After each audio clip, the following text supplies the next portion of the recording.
special guest, Mr. Sivaram Trikutam. He's the VP Wi-Fi Products, IoT Compute and Wireless, Connected Secure Systems from, of course, a big name in the semiconductor space, Infineon Technologies. I, from my heart, want to welcome Mr. Sivaram to our CCTV, which is known as a very special platform for tech leaders like you, Coffee Club with a Volt. Welcome, Mr. Sivaram. Thanks, Niloy. Nice to be here, and I'm looking forward to an engaging conversation with you. Surely, to just understand, as we have known that you have been placed in the States for a long time and you have been traveling to India currently. So we want to start to understand about so what brings you to India this time? We have a big development center. Infineon has a big development center in India, specifically in Bangalore, and this happens to be our main development center for our connectivity products, that is Wi-Fi and Bluetooth. So the team here does a whole range of engineering functions. We do systems engineering, we do chip design, chip verification and validation, we do product and test engineering, we design firmware here, software here, and we have a big infrastructure for testing here, where we test our products both for their manufacturing readiness and for the software quality and so on. So it's nearly it's in excess of 500 people here that work on connectivity products, and it's a world-class team, and I'm always excited to come visit this team and talk to them and meet them, and that's what brings me to India on this visit. So excitingly, what's new with Wi-Fi and how has it evolved in recent years? Lots, right? Wi-Fi has now become it's almost like a utility now. Wherever we go, the first thing we look for is the Wi-Fi network, right? So it's almost like Bijli Pani Wi-Fi, right? In India these days, and there's lots of exciting things happening here, right? And if you go back with Wi-Fi, the primary use of Wi-Fi used to be with laptops when you're working, accessing the internet, and with smartphones, right, where you're again using it to access the internet and so on. And you asked me about the Wi-Fi evolution. So Wi-Fi again, thankfully now, right, the evolution of Wi-Fi is represented in simpler terms, right? There's basically a numbering scheme. They call it Wi-Fi 1, 2, 3, 5, 6, and 7. So it's easy to understand the progression of Wi-Fi. So when you look at Wi-Fi 1 to 5, each step, right, when it moved from 1 to 2, 2 to 3, 3 to 4, and so on, the main evolution was along data rate, right? So we started at 1 megabits per second, then it moved to 11 megabits per second, 54, and 600, and so on, right? So each generation of Wi-Fi started improving the data rate, and that that positively influenced these applications. That's talking about laptops and smartphones, which we were using to access the internet. We could do more and more things on the internet, the faster user experience. We started doing streaming on Wi-Fi, like basically Netflix or Hulu or Amazon Prime, whatever your favorite streaming service is. We could do this on our laptops, on our TVs, and so on and so forth. So all this has been going on for like a steady evolution over the last 25 years. But what's happening more recently, right, in the last, let's say, 5 years or so, is a whole bunch of new types of devices are getting connected to the internet through Wi-Fi, right? A whole bunch of home automation devices, for instance, right? There are door locks, there are security cameras, there are doorbells, video doorbells, appliances in your house, right? Your dishwashers, washing machines, cooktops, coffee machines, and so on and so forth. And other automation devices, let's say a robotic vacuum cleaner, your garage door opener, your smoke detector, or the backyard sprinkler controller. Very interesting range of devices are all getting connected to the internet over Wi-Fi, and making our lives more convenient as a result of that. Because now you have the convenience of operating these devices from anywhere in the way. I mean, you don't have to be home, right? You can operate these from anywhere, even when you're not home. And what that means is now, I mean, these devices typically don't need a lot of data rate, right? So the challenge is moved from increasing data rate to increasing density. How do you have 30 more than 50 devices on the same Wi-Fi network, right, and operate efficiency?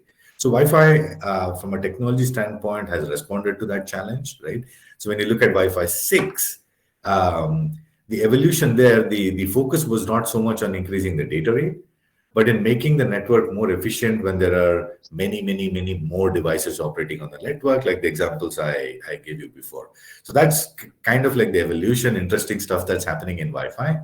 And then, of course, we've taken it a step further now. I mean, Wi-Fi standards have evolved to the latest standard, which is called Wi-Fi 7, right? Which specifically addresses the challenges of latency. There are some new use cases and applications like VR headsets or some high-end gaming and so on, which require very low latency. And Wi-Fi 7 has evolved to address that as well. So that's what Wi-Fi has been doing. I'm really excited about all the new applications that are getting enabled through Wi-Fi. Understanding about the growth of the IoT. So my next question will be around it, that why is Wi-Fi critical for faster IoT adoption? Okay, now IoT is basically is very broad, right? I mean, it basically is a whole range of devices I described in the home, and not just in the home, right? Even in the in other walks of life, whether it's enterprise or whether it's retail, whether it's medical, industrial, all these kinds of industries are being positively impacted by IoT, which is basically connecting devices to the internet and making them smarter, right? So you can see applications in all these kinds of areas that I mentioned, right? Medical environment, industrial environment, retail, enterprise, logistics, in warehouses. All these places, devices are getting smarter, so we can become more efficient. And Wi-Fi is the primary wireless technology that's driving the connectivity for these devices. And why is that, right? And the primary reason for that is Wi-Fi is ubiquitous. It's everywhere, right?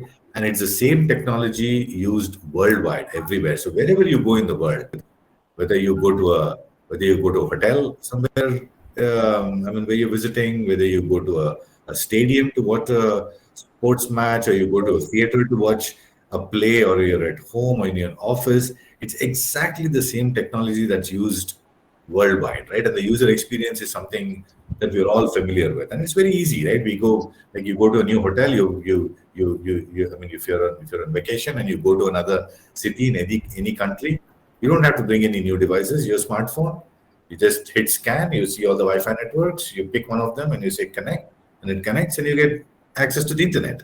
So it's ubiquitous. It's just there everywhere across the world, right? And they're exactly the same technology.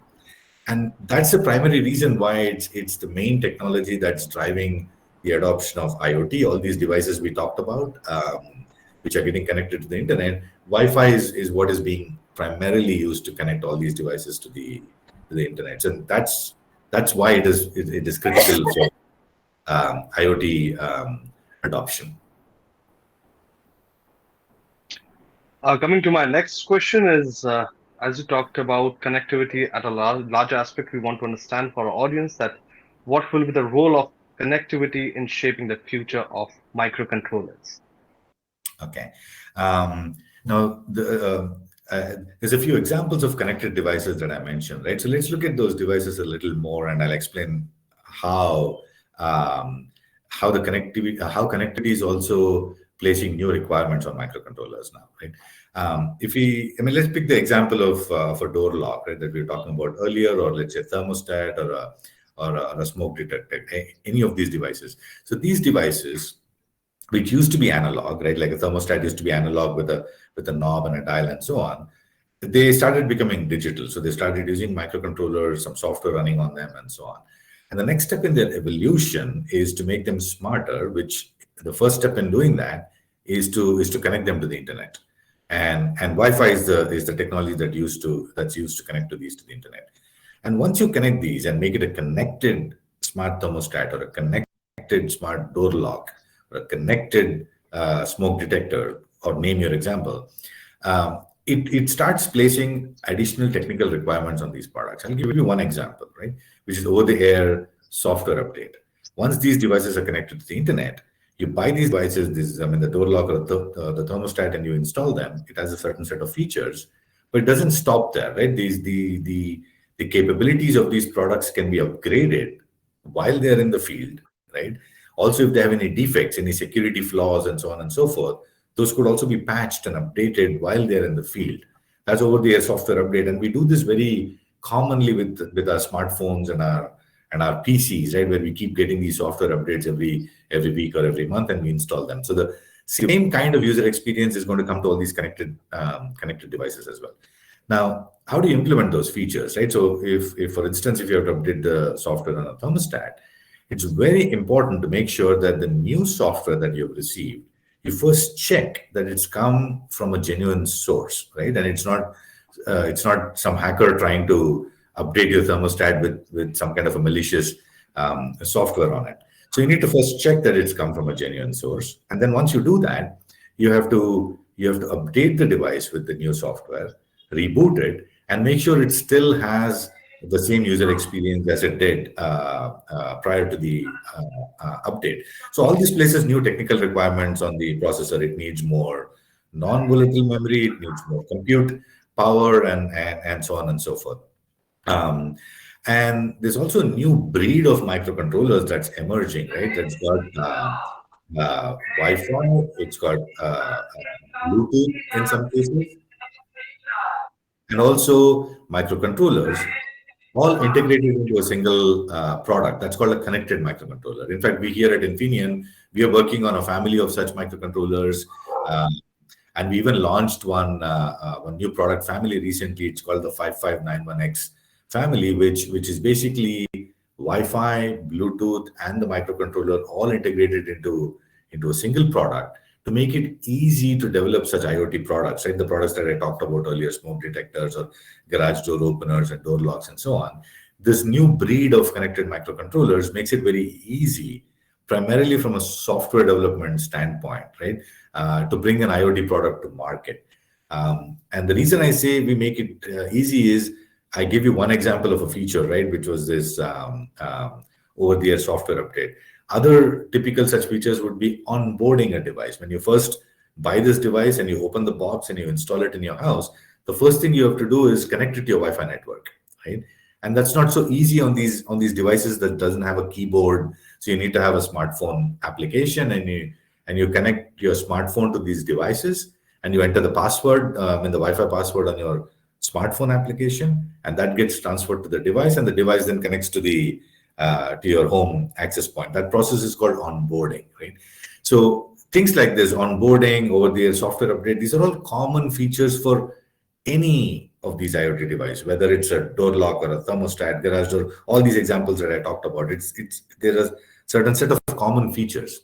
So by developing a connected microcontroller, which has connectivity and the microcontroller in a single product, we pre-implement all these software features so that our customers don't have to worry about these basics of IoT, and they can focus on making their product the best product. I mean, if you're making a smoke detector, our customers can focus on making it the best smoke detector or the best garage door opener, and not have to worry about how to implement onboarding, how to implement over-the-air software updates.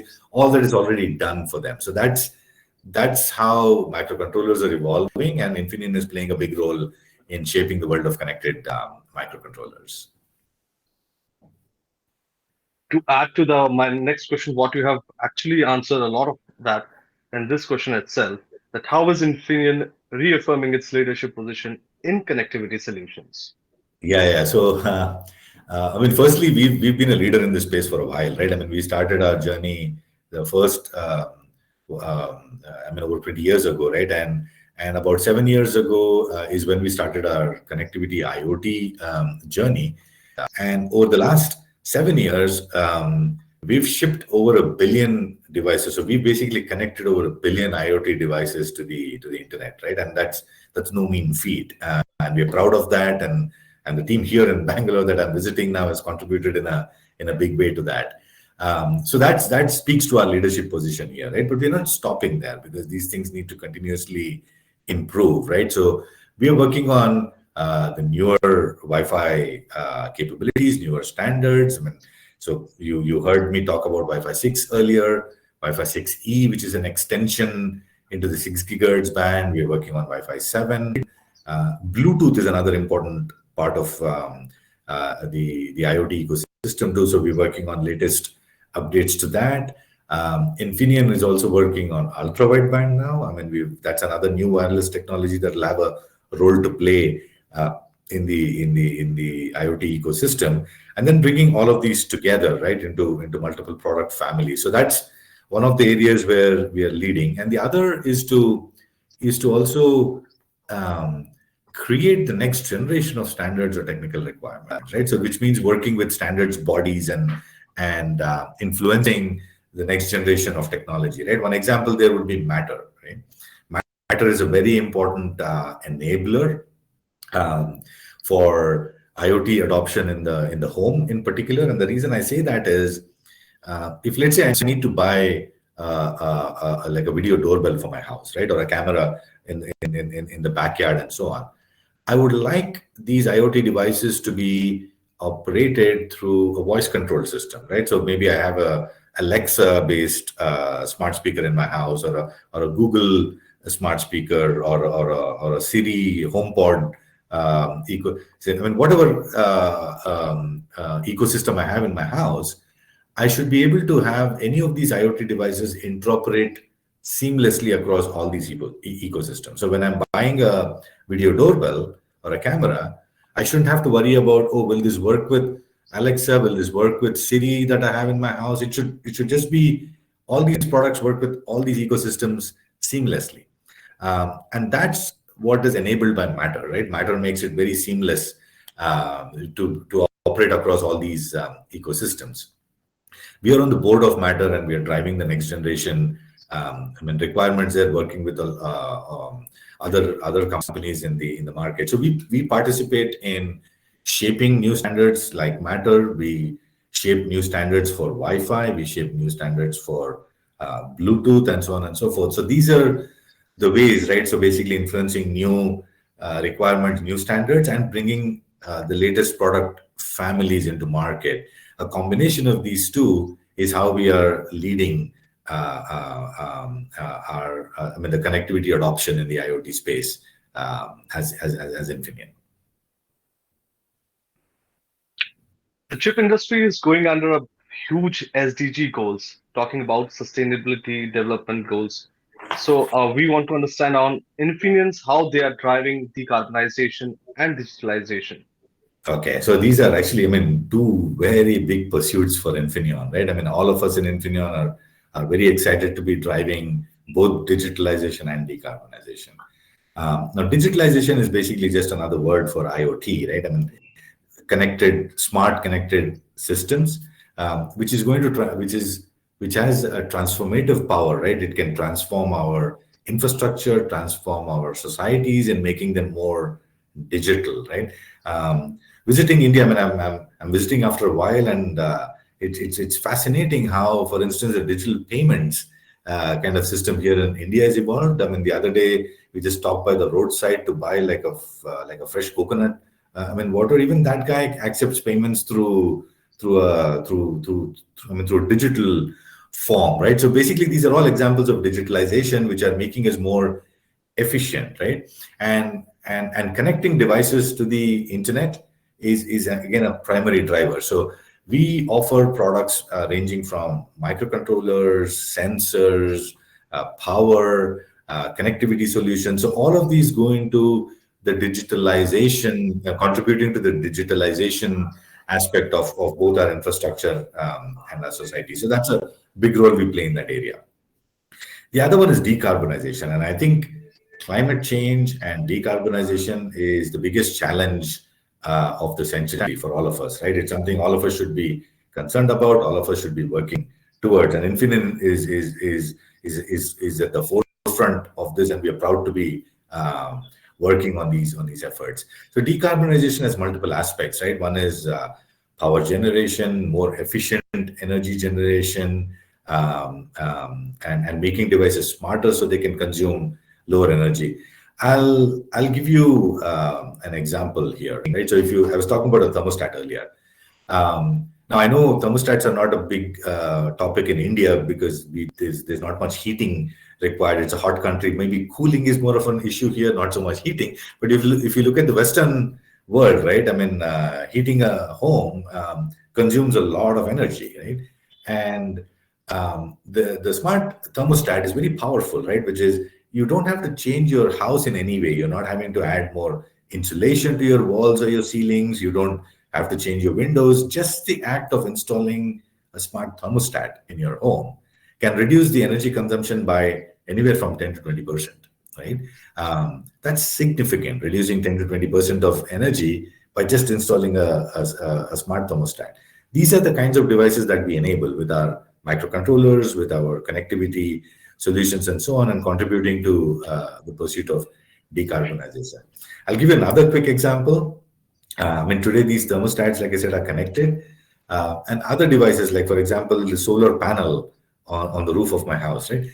That's connected to the internet over Wi-Fi.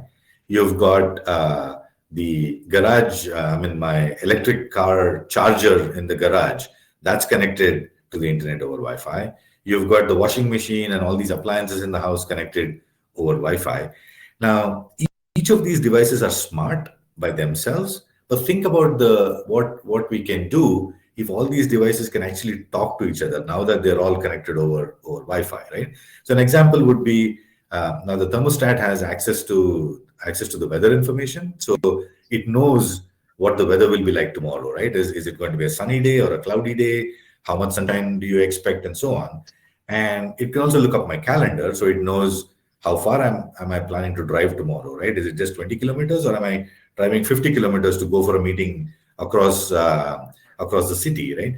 And with that knowledge, now you can start making smart decisions, right? Now you know the weather, how much power the solar panel is going to generate.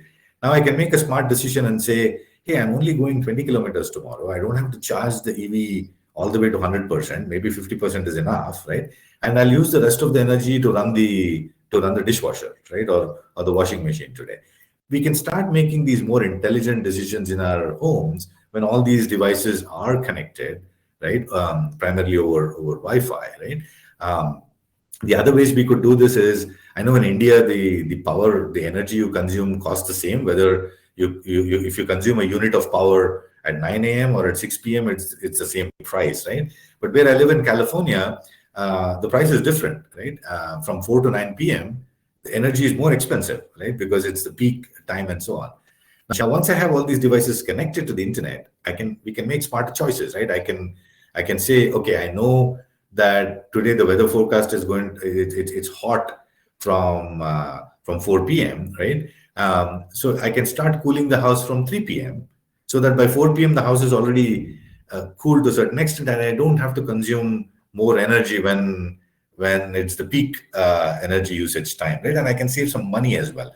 So these are the various ways in which these smart connected devices can contribute to both digitalization and to decarbonization. And that's something we at Infineon are very proud to be working on and influencing. Thank you for the vital perspectives what you have put around comparing around how the states and the developing countries have been working around on decarbonization and digitalization. Coming to my next point is the challenge. So Mhm. one key design challenge you think that future wireless systems can face? Okay. Um, See, the Wi-Fi that we primarily used, I mean, we all have been using Wi-Fi in our lives for many years now, but those are primarily on laptops, on smartphones, on gaming systems, on TV, these kinds of devices. These are all primarily living room experiences, right? I mean, or you're close to the access point. And with the mobile device, right, like a smartphone or a laptop, when you have situations like, you must have seen this or heard about this. Some point somebody says, oh, in this corner of my guest bedroom there, my connectivity is not so good, right? I don't get Wi-Fi connectivity. Okay, that's a problem. But when you have a problem like that, it's easy to solve it. You just move a few meters away, and okay, now you've got connectivity. Yeah, it's an inconvenience, but you can still make it work. But the new devices that are getting connected over Wi-Fi, I mentioned examples of these door locks and washing machines and these kinds of devices. There you can't solve the problem that way. A door is where the door is. I can't move the door, right? So and if I want to install my washing machine, and if I have the piping done in my basement where I can put the washing machine, that's where I can put the washing machine. I can't put it in the middle of my living room, right? If it's an outdoor security camera, I want to put the camera where I get the best view, right? So that I can see who's coming into my house or not. I can't put it somewhere else because I get better Wi-Fi connectivity. I have to put it where it's required to be put. So that's a fundamentally different kind of a use case or a technical challenge from the Wi-Fi usage in the past, right? So with all these new kinds of home automation devices that are getting connected, which means that the range and reliability for Wi-Fi on these devices has to be designed differently, right? Because you can't move the door, like I said, the door. So it's not like you can bring the device to Wi-Fi. You have to bring the Wi-Fi to the device, right? Which means you need to improve the performance on these devices to have the right range, reliability, and be able to operate in environments where there's interference from other Wi-Fi networks, right? Like not only will your house have all these devices, right, 30 to 50 devices maybe which are connected, your neighbor will also have 30 to 50 devices that are also Wi-Fi connected. So there's interference coming from all those devices. So these will be the design challenges for the new types of devices that are getting connected. Another quick point on this is power, right? A lot of these new devices, like these security cameras and so on, they're battery operated, right? Because they have to sit wherever on the outside of your house on a wall. You can't run a power cable there, so they're largely battery operated. When they're battery operated, battery life becomes a key topic, right? Now, so basically continuing with the example of the camera, which is sitting somewhere on the wall, if it doesn't have good battery life, right, then you have to go up and you have to bring the camera down, bring it into your house, connect a USB cable, charge it, and then go back and climb a ladder and put it back up, right? Ideally, you want to do this as rarely as possible. In my house, I'd like to do it once in 6 months or 9 months, possible, not every 2 weeks, right? Because it's inconvenient. So if you optimize the power consumptions on these devices to increase their battery life, right? That's another key challenge that will be faced by these new generation IoT devices. So just to recap, range, reliability, the ability to perform when there is interference from other Wi-Fi networks, and battery life, right? Low power consumption. So these will be the key challenges for these new types of IoT devices that are getting connected to the internet. We have talked about a range of connectivity solutions with Sivaram. So coming to the last leg of our interview, we wanted to understand from Mr. Sivaram about if he wants to touch upon the Wi-Fi thermal challenges for RF front-end designers. Yeah, that's a very technical topic, right? I mean, all these RF front ends in Wi-Fi devices, particularly when you want more range, right? You need to design the RF front end in a particular way, right? And thermal challenges are also, thanks for bringing that up. That's another challenge, right? That I didn't mention earlier. Firstly, why do we have thermal challenges, right? One, if you want to transmit over a longer range and so on, you have to transmit more power. That generates more heat as well. And some of these devices, particularly the ones that are used outdoors, like the camera example, for example, which is sitting outside your home, it's also in hot sunlight, right? It's not inside your house in a nice temperature controlled environment. It's sitting in the exterior of your house, exposed to the elements, right? Exposed to the heat and so on and so forth. So that plus the internally generated heat, plus the fact that some of these devices need to be very small form factor. You can't make it a big camera. You need to squeeze it into like small industrial design, right? A combination of all of these creates some thermal challenges in certain cases. We do multiple things to combat that, right, in our designs. One of the most important things you can do there is power consumption, right? The lower the power consumption of a device, the lower the thermal challenges associated with it. And this is particularly true for devices that need to stay connected 24 by 7 by 365. Like the camera example again, it needs to stay connected all the time. I might actually use it only 3 or 4 times in a day, right? open my phone app and I want to see what's going on in my backyard, right? Maybe I do that 3 or 4 times in a day, but it needs to stay connected all the time for me to be able to use it, right? So when it's connected all the time, then you need to optimize the power consumption for the use case of it just staying connected, right, to the internet. And those are things we do very well with our products. We are industry leaders when it comes to power consumption for these always connected devices. And once you reduce the power consumption, it automatically helps in a big way, right, in dealing with the thermal challenges associated with these front end designs, like the question you were asking. So, of course, a lot of purview what we have taken upon the Wi-Fi and the connectivity. So, my last question will be: will cybersecurity incidents and malicious attacks become more of a problem with connected devices? Unfortunately, yes. Right? I mean, these are devices that are in our homes. They're in our living rooms. They're in our bedrooms, right? So, security, privacy, these are very important topics, right? And we have to take them seriously, right? Um, and when a device is connected, that means that it can be controlled remotely. It can be operated remotely, right? That adds to convenience, right? But it also opens up the possibility of it being attacked, right, or hijacked by a malicious user. I talked about earlier in the interview. I talked about the over-the-air software update, right, and the importance of making sure that it's a genuine software image, right, you're authenticating it before you update, is for reasons like for security and privacy. The other thing we need to think about here is all these IoT devices, they're all operating in a local network, which means that your little smart plug in your house that's Wi-Fi connected, or a smoke detector, or a camera, or a doorbell, or a door lock, all of these are operating on the same local network. Okay, so it's important to make each of these devices strong, because security is always like a multi-layer topic, right? You can't, for instance, you can't have just one strong door as a security, right? If I break open the door, then I'm in, right? Security is always about having multiple levels of security. So even if somebody breaks one level of security, there's another level protecting it, and so on. Now, in the context of these devices, all these devices operating on the same network, the weakest link is always the weakest device, right? So if I manage to break through into one of the weakest devices, because all these devices are on the same network, I can use that device to start taking over some of the other devices, or extract some useful information like the Wi-Fi password, and so on and so forth. So security is an important topic for all devices. You can't say, oh, some devices are need. I mean, the need for security is more. That doesn't work. You need to make sure all the devices that you use in your home and are secure, and you don't have a weak link, right? Because the weak link can be used to get through to um, all the other devices.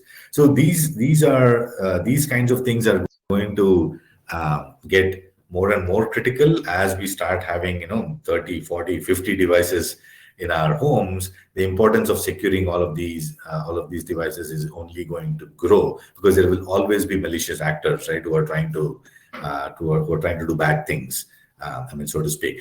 So that's another area where Infineon, as a company, we take this very seriously. We are the leaders in security.